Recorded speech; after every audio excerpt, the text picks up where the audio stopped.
Hi guys, and welcome back to my channel. Let me just get straight to the point. So most of you would have known that I uploaded a video today, so that would have been my only video for the day. But I received a video, I found this video that I had to come and do a reaction to, because guys, let me tell you something, God doesn't make mistake, it's the exact thing I've been talking about. I've said this and I'm gonna keep saying it. I didn't come on YouTube to do social issues.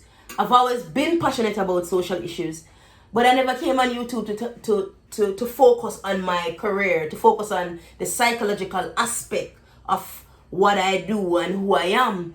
I came on here to do stuff like mainly my life story, mainly fun things and all of that. But you see, when God has a purpose, when God have a plan for you, then you just have to it's like, I don't know how long this will carry on for. I don't know how long this will be incorporated into my videos. But it's just every time I'm like, okay, that's the last one. It keeps happening. And people been messaging me saying, man, we like that. That's, want to see more of that. So, and I've been saying, it's difficult as well, because it takes so much emotionally out of you. But guys, I'm telling you, God has a plan and God knows what he's doing. Because I keep saying to people, this is not to push any agenda. This is not to separate blacks from whites or none of that. This is not just merely about focusing on racism or focusing on slavery. This is about the bigger picture, because I've been saying this, that we think we're ahead or we have moved past where we've been, but we have not moved past. We are actually, it's like we're living from our experience. And I keep saying this, that's the reason why for years in the black community we've been wondering why there's no change. Why is it the cycle keeps repeating? And I also mentioned in my previous video that psychology, learning about behavior, your mind and things like that, because this is how we're gonna learn how to move forward and get out of the place that is causing so much chaos, so much repeat of behavior, so much destruction in the black community. And I said that, but it's funny when I came up on this video today, because it confirms everything I've said, guys. And I said I had to come and do a reaction to the video. So I'm gonna show you the video, and then I'm gonna do a reaction to the video. It's just amazing how God works in mysterious ways, because I'm not gonna move ahead just in my will or my own agenda.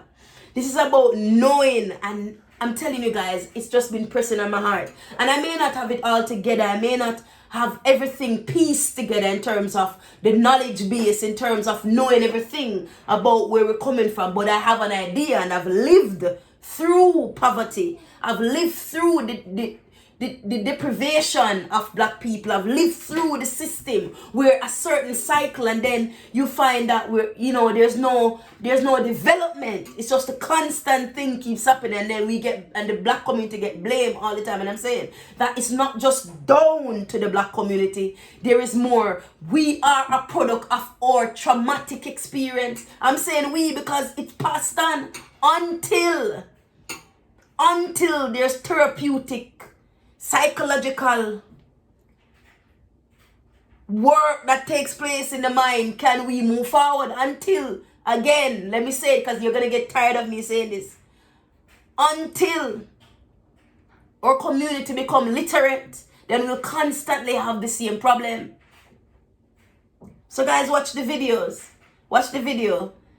Trust me, it confirms everything I've said, and it's just amazing. I had to share it, because I'm saying, God, I'm not going to stop. I'm going to keep going until the message comes across. Because if I can put this out there and it just wakes people up, we need to wake up. So guys, watch the video, and I'll come back with my response. We have to talk about something called the psychology of cruelty. Right.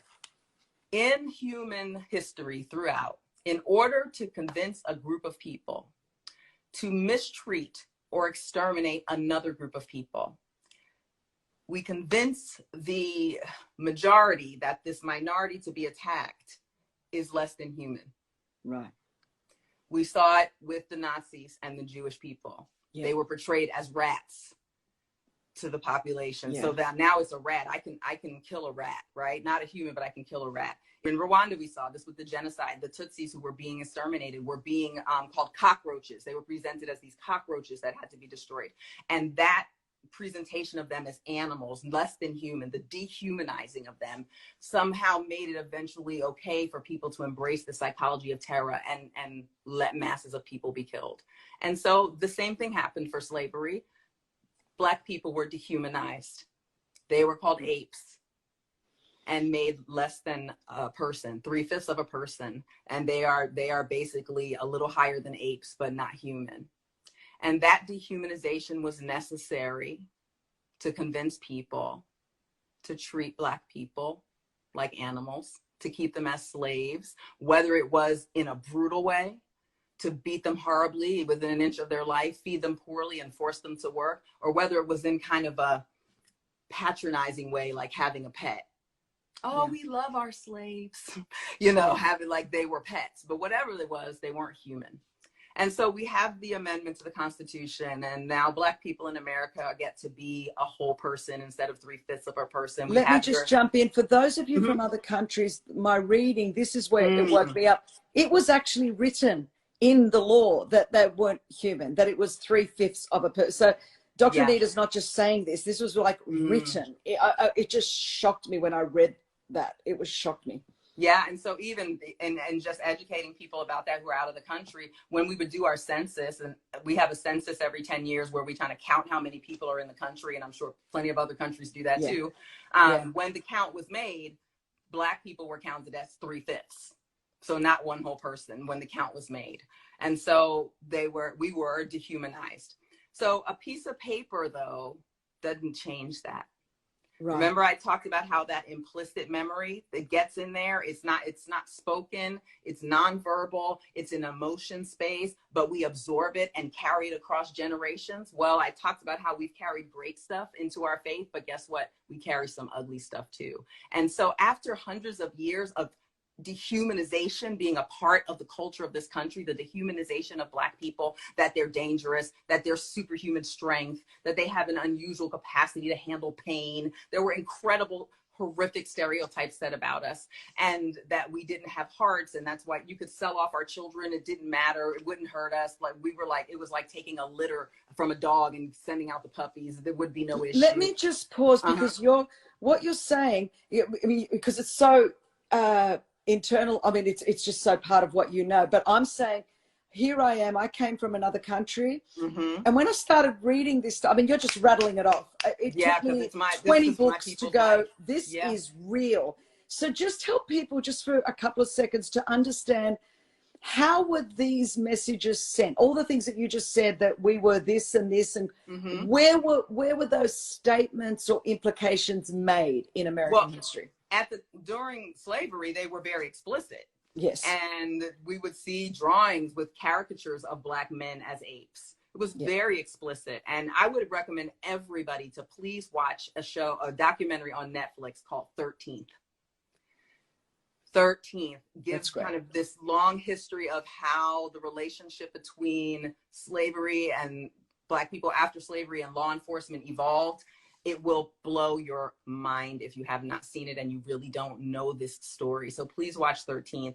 Right. But it was in images, it was in art, it was in movies that always portrayed Black women as servants and Black men as dangerous to white women, these sexual predators that were going to rape white women, and you had to control them with force.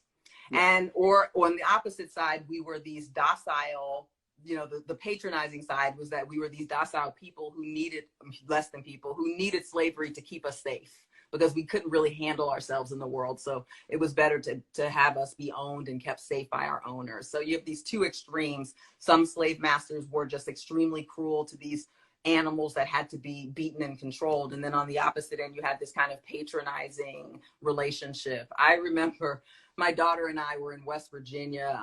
My son had gone to a basketball camp, and I like history, obviously. And I like to visit very old cemeteries in towns. And they're so interesting to me. And so we went to a cemetery there in Lynchburg, Virginia, and there was a statue to some Civil War heroes that were heroes to them for the Southern armies. But we saw a tombstone where a slave had been buried next to the master. And the family who owned the slave had carved into their tombstone that this was their beloved slave who they wanted to be buried next to them. I was just like, really? I mean, even in death, this person has to be stuck next to this person who treated them like a pet at best and a wild animal at worst, but not as a human being. So we want to think that this was history, though, right? And Black folks need to get over this, and this was then, but it's not then for a couple of reasons. One, it isn't that long ago. Just want to point it out. My grandmother, who lived with us when we were growing up, I'm 46 years old, right? My grandmother lived with us when we were growing up. My parents took care of her, and so she lived with us. My grandmother was born in 1907, and Harriet Tubman, who ran the Underground Railroad, died in 1913. So the grandmother that lived with me all while I was growing up, she just died in the late 90s because she lived to be nearly 100 years old. She saw my first child born. Her lifespan overlapped the lifespan of Harriet Tubman.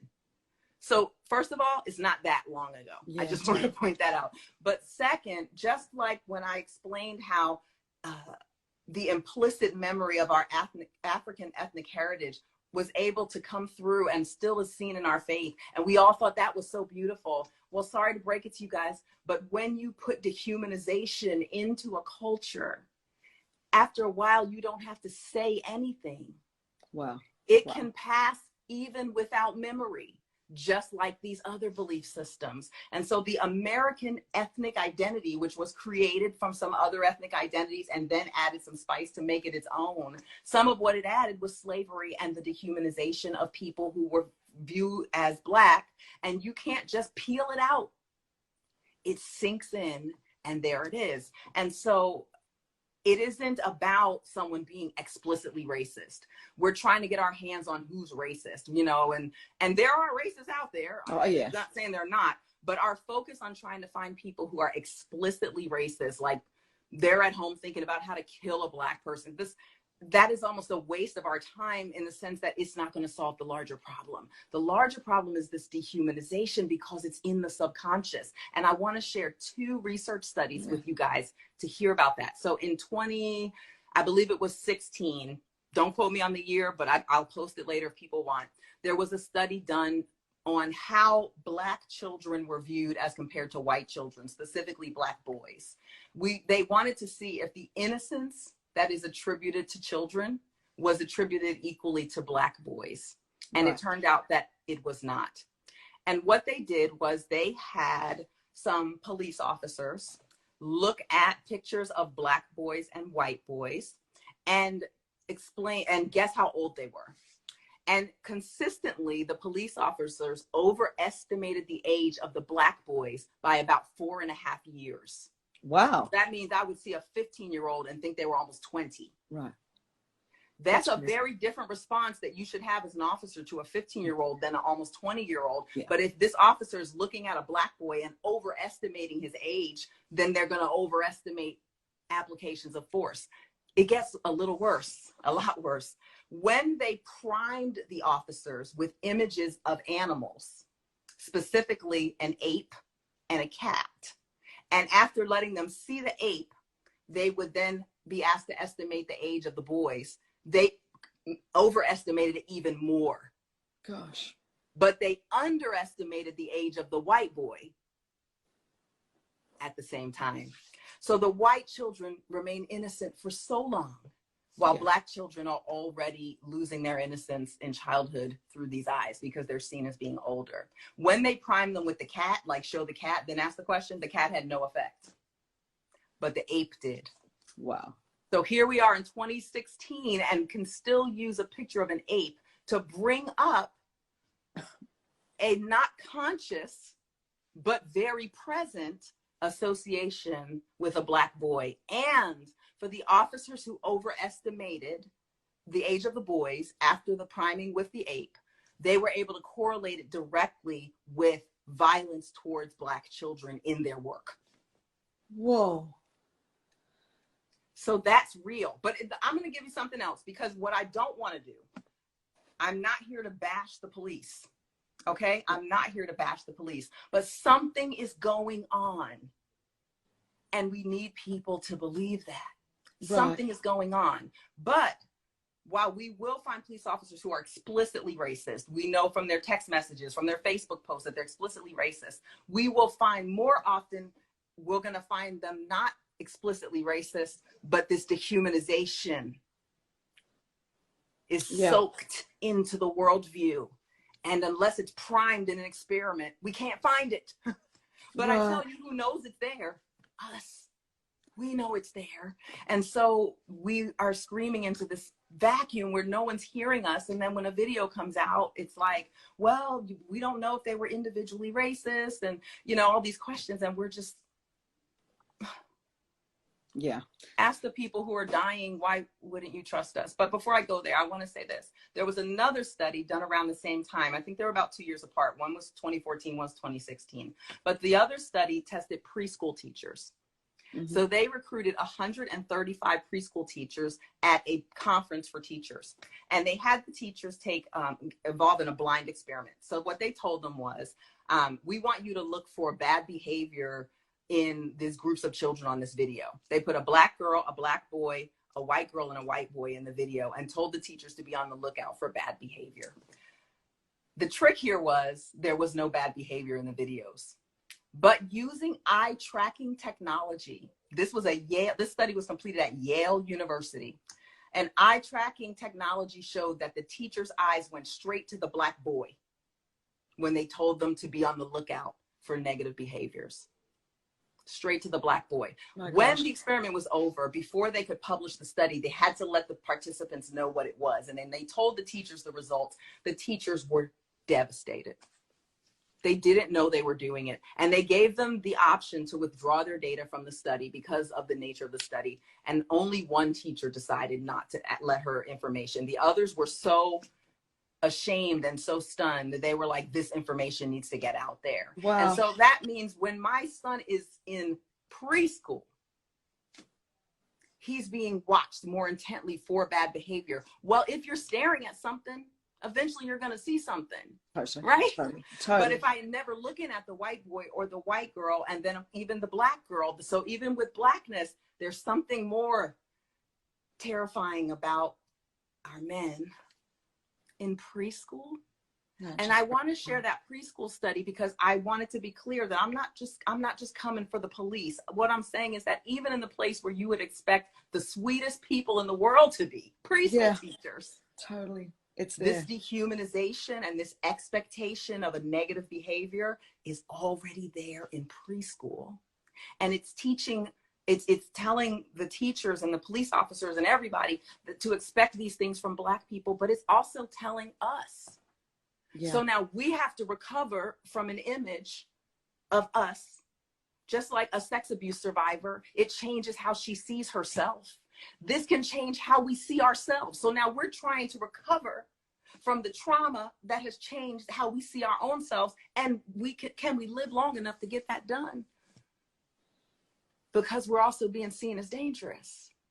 Right. And so when we talk about preschool, that's horrifying because we're shaping it from scratch. But when we talk about people who have the authority and the means to kill, this is dangerous. For sure. So I'm not saying that's anything, it's limited to police officers. It's not racism, it's not discrimination, it's dehumanization. And we've got to get our hands on that. Wow, what can I say? Everything, it says it all. I just wanted to show you guys that video because I've said this over and over. I just wanted to bring that to your attention. It's Dr. Anita Phillips. You guys should check her out. She's very powerful. Yeah, that one did it. That one made my day. And I just wanted to share those information with you guys. So as always, stay positive, stay blessed. And thank you guys for watching. Thank you guys for the support. And I hope you have a fantastic day. Until next time, guys. Godspeed.